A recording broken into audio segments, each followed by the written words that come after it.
2 জুলাই 2024 থেকে বর্তমান সময় অর্থাৎ 1 জুন আজ পর্যন্ত বাংলাদেশের প্রতিটি দিন, প্রতিটি ক্ষণ ছিল ঘৃণিত, আতঙ্কিত। এর একমাত্র কারণ আপনারা সবাই জানেন, লবিস্ট ইউনূস।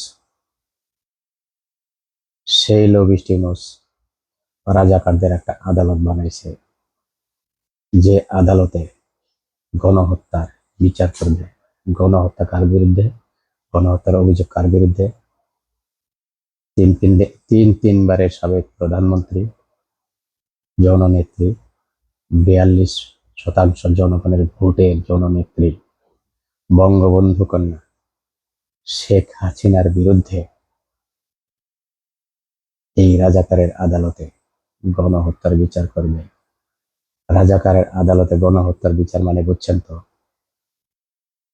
71-এর মুক্তিযুদ্ধে রাজাকার যুদ্ধাপরাধীদের বিচারের যে প্রক্রিয়া চলছিল তাকে মুছে দেওয়ার জন্য শেখ হাসিনার বিরুদ্ধে রাজাকারের আদালতে বিচার প্রক্রিয়া চলবে। বিচার প্রক্রিয়া চলবে কার মাধ্যমে? লবিস্ট ইউনূসের সহায়তায় রাজাকার আদালতে। এই লবিস্ট ইউনূস তার ভোটের শতাংশ কত, কয়টি ভোট পাবে, নির্বাচনকে যাচাই করার সাহস পর্যন্ত তার নাই।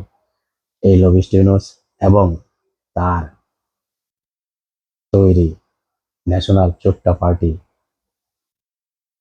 তারা যদি নির্বাচন করে যে কোনো জায়গায় তারা জামানত হারাবে, ভোট পাবে 1 বা 2%।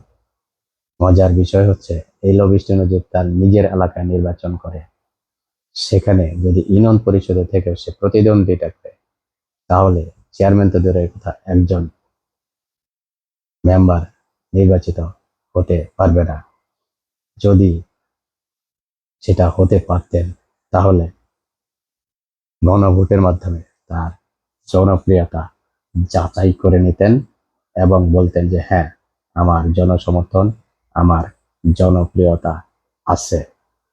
আপনারাই বলবেন পরবর্তীতে যে হ্যাঁ, তার জনপ্রিয়তা আছে, আমরাও স্বীকার করে নেব যে তার জনপ্রিয়তা আছে।